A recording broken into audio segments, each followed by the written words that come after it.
vamos viajar de avião. Quero compartilhar com você hoje. Hoje eu vou fugir um pouco do meu perfil de pregação, que é uma pregação expositiva geralmente,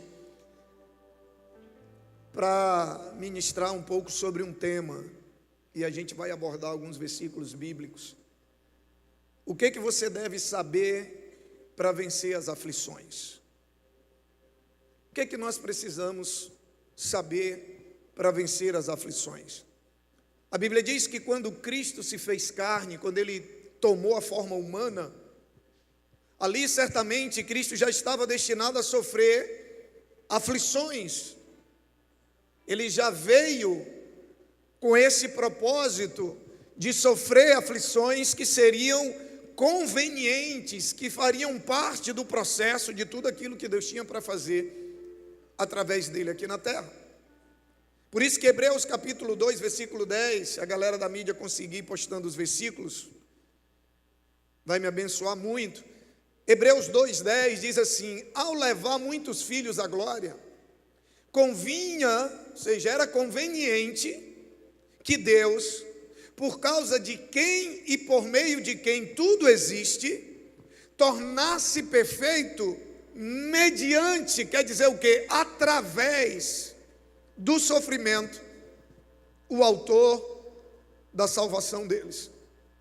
Você percebe que o próprio Cristo precisava passar por alguns sofrimentos para que o projeto, o propósito de Deus pudesse ser cumprido através dele.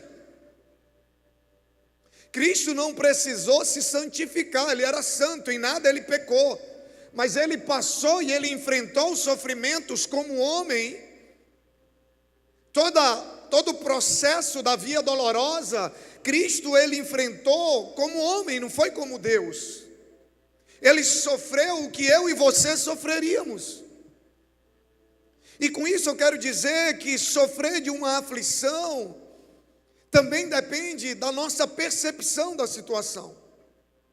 Porque é verdade que em meio aos dias difíceis, em meio às dores, em meio às angústias, às vezes a gente se confunde, a gente, é tentado a duvidar daquilo que está na palavra, a duvidar daquilo que Deus nos prometeu, daquilo que a gente ouviu, mas a gente precisa aprender a lidar com isso, para quê? Para a gente entender que o sofrimento, as dores, as angústias, os dias difíceis fazem parte do processo de aperfeiçoamento de Deus em nós.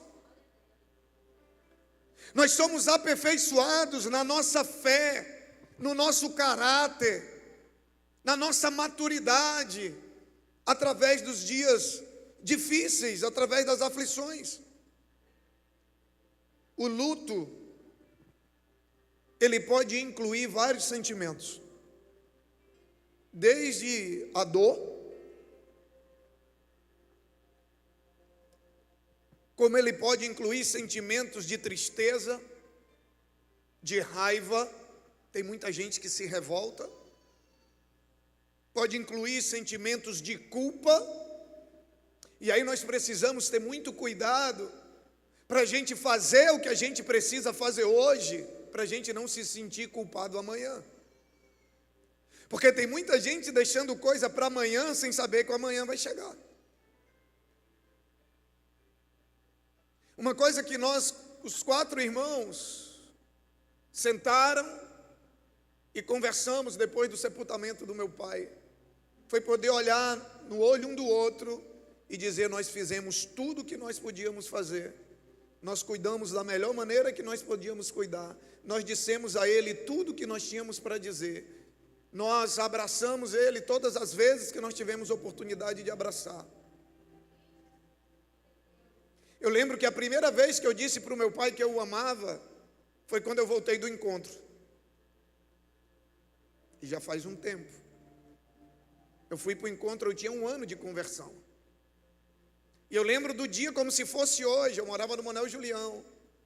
E quando eu cheguei do culto, da chegada do encontro, eu peguei o telefone, liguei para o meu pai. Eu nunca tinha dito para ele que eu o amava. Eu também nunca tinha ouvido isso dele, porque ele não tinha recebido. E quando eu disse para ele que o amava, veio aquele silêncio assim do outro lado da linha.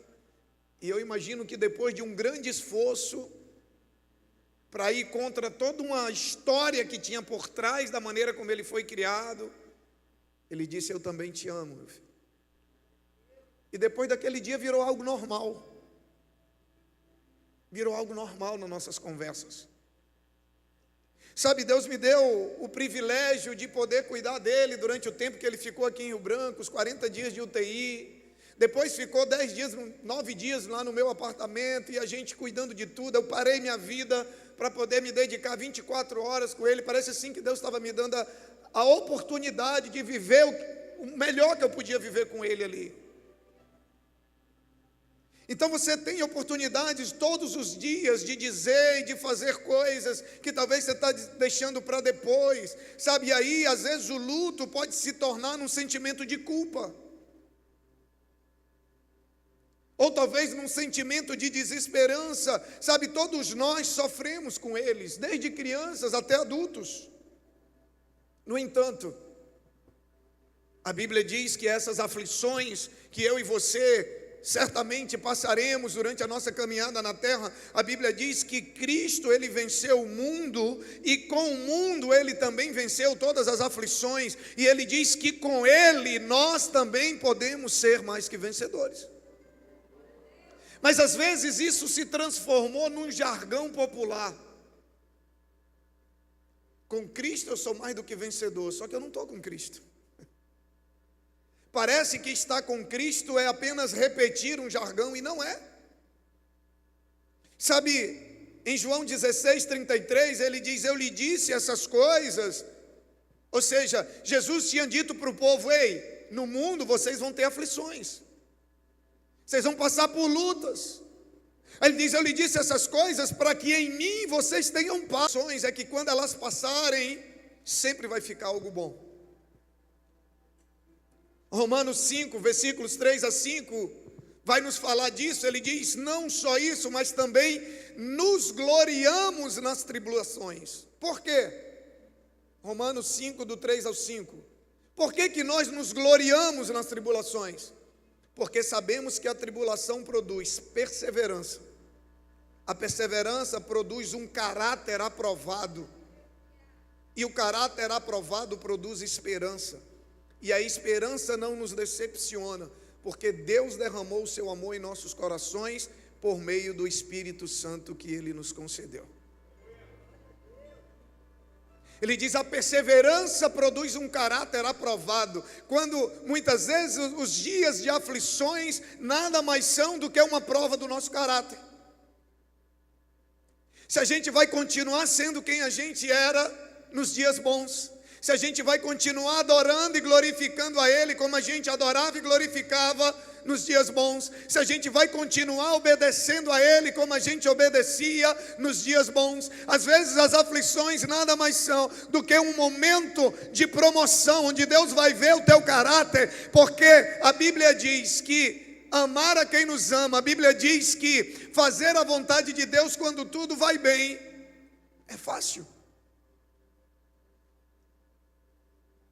Jó, depois da prova, ele passa a conhecer a Deus de uma outra maneira. Produz perseverança, produz caráter aprovado, produz esperança. Até mesmo Jesus se agradou de ver o fruto da sua própria aflição, que já era ali em Isaías 53, que a gente já tem ali de maneira profética, Deus falando acerca do seu filho, e diz assim: depois do sofrimento de sua alma, ele verá a luz e ficará satisfeito. Pelo seu conhecimento, o meu servo justo justificará muitos e levará a iniquidade deles. Ele está dizendo que o próprio Cristo, depois de passar por tudo que passou, depois de olhar para tudo que passou, ele iria olhar e ele se agradaria de ver o fruto da sua aflição. Porque foi por causa do fruto da aflição dele que eu poder voar alto. Ele diz que ele nos livra de todas as tribulações. Salmos 34, versículo 17 a 19, ele diz: os justos clamam, diga comigo, clamam. O Senhor os ouve e os livra de todas as tribulações. O problema é que a gente quer ser livre das tribulações sem clamar.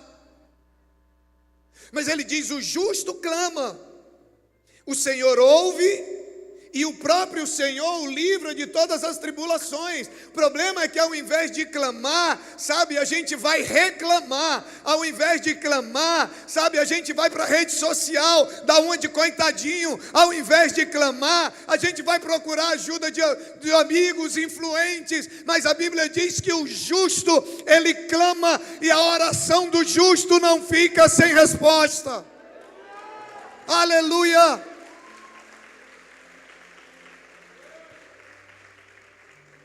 O texto continua: o Senhor está perto dos que têm um coração quebrantado. O Senhor está perto de quem tem um coração quebrantado. De quem vence o orgulho, a soberba, a vaidade. De quem se quebranta, de quem se derrama na presença de Deus. De quem tem coragem de abrir o coração para Ele. Ele está perto. É engraçado que a Bíblia não diz que o Senhor está perto de quem é perfeito. Ele diz que Ele está perto de quem tem um coração quebrantado, ensinável. Ele diz: Ele salva os de espírito abatido. O justo passa por muitas adversidades, mas o Senhor o livra de todas. O justo passa por muitas. Olha que o texto faz questão de deixar claro que não são poucas, porque tem adversidade que você só vai passar porque você serve a Deus. Tem adversidade que você só vai passar porque você decidiu ser um cristão. Então, tem as adversidades que todo mundo passa e tem a adversidade que só crente passa. Só que há uma promessa. Ele diz: o justo passa por muitas, só que o Senhor o livra de todas. Mas como que o Senhor livra de todas? Ele já disse no início do texto: através do nosso clamor. Ele diz: o justo clama. E quando nós chegamos a entender essa verdade, a nossa atitude muda. A gente percebe que não importa quão sejam grandes as nossas aflições, quão sejam grandes as nossas dores, nenhuma delas durará para sempre. A palavra diz: o Senhor o livra de todas. Por maior que seja a aflição, nenhuma delas vai durar para sempre. E a gente aprende a encontrar a alegria e a paciência, sabe, mesmo em meio às provações. Na Bíblia, muitas vezes Deus menciona a importância da gente estar junto como igreja. Terça-feira à noite eu fui para um GC lá em Cruzeiro do Sul. Quinta-feira eu fui para o culto. Sexta-feira eu estava na igreja em Feijó. Ontem eu estava na igreja em Sena. Hoje eu estou aqui. Porque é uma das maneiras de enfrentar as aflições, é congregando. Hebreus 2, versículos 11 e 12 diz assim: ora, tanto o que santifica quanto os que são santificados provém de um só. Por isso Jesus não se envergonha de chamá-los irmãos. Ele diz: proclamarei o teu nome a meus irmãos, na assembleia te louvarei. Tem uma outra tradução que diz: na congregação te louvarei.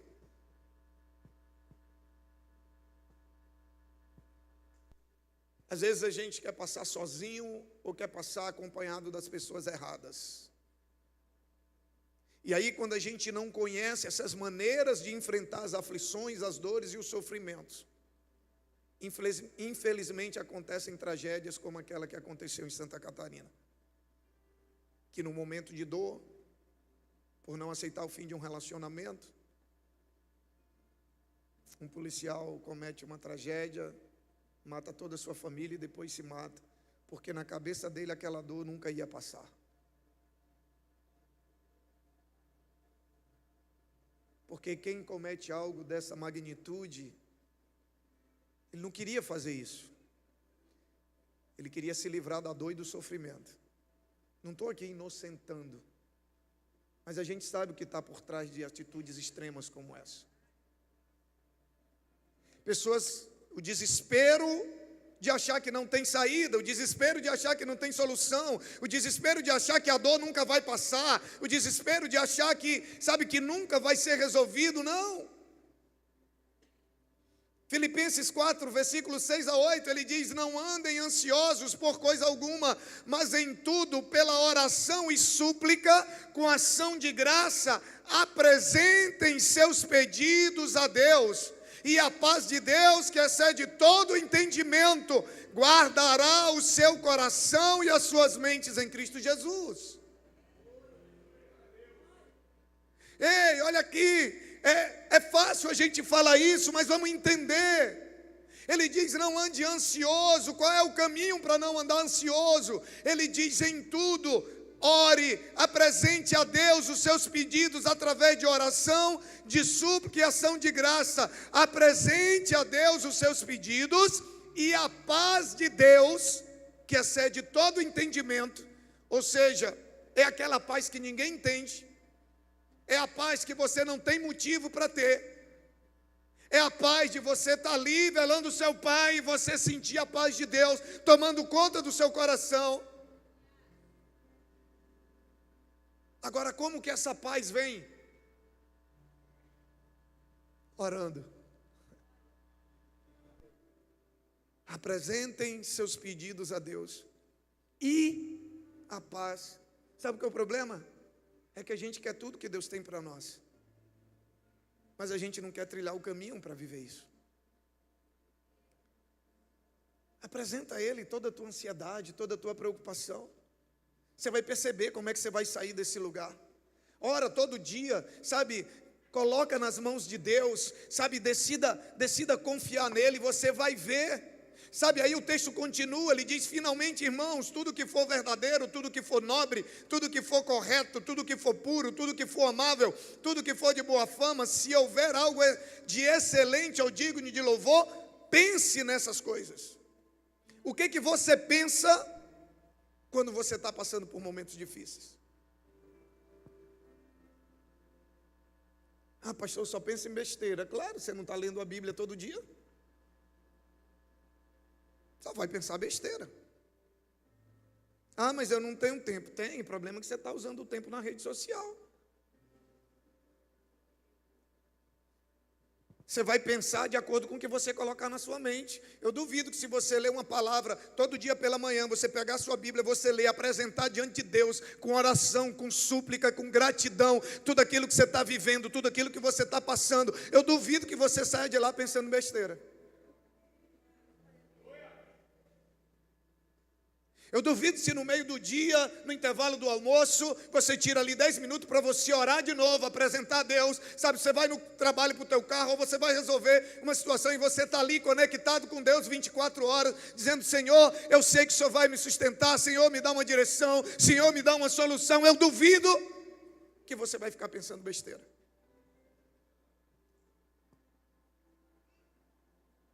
Você acha que as aflições não são necessárias? São. Embora nos confunda em alguns momentos, ela é extremamente necessária para fortalecer a nossa fé. E é possível ter paz. É exatamente essa paz que excede todo entendimento. Porque quando você está em paz, quando vai tudo bem, todo mundo entende. Agora, quando você está em paz, sem motivo para estar, aí as pessoas não vão entender. E isso é possível. Como, pastor? Diante de tudo aquilo que nós vimos hoje, guarde o seu coração, guarde os pensamentos, clame, ore, apresente a Deus, sabe, os seus pedidos, a tua aflição, declare boas palavras, declare boas palavras. Declare de acordo com o que você crê, não de acordo com o que você está vendo.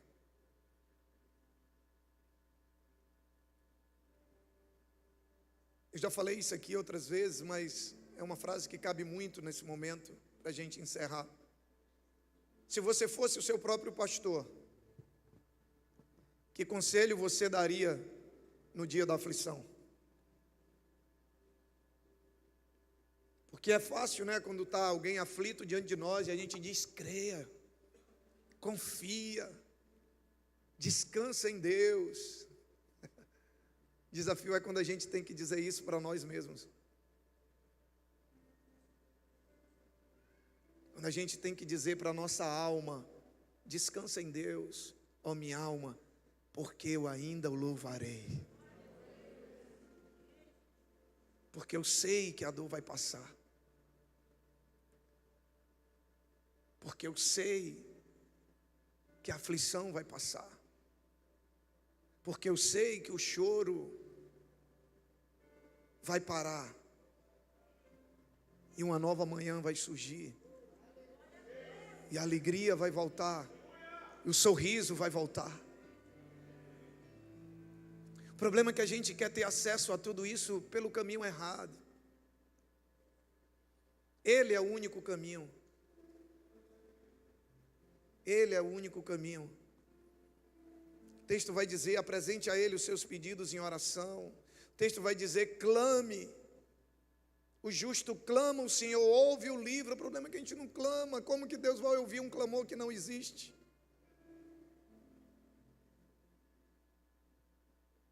Há coisas que nós precisamos saber para vencer as aflições, mas mais do que saber, nós precisamos estar dispostos a colocar em prática.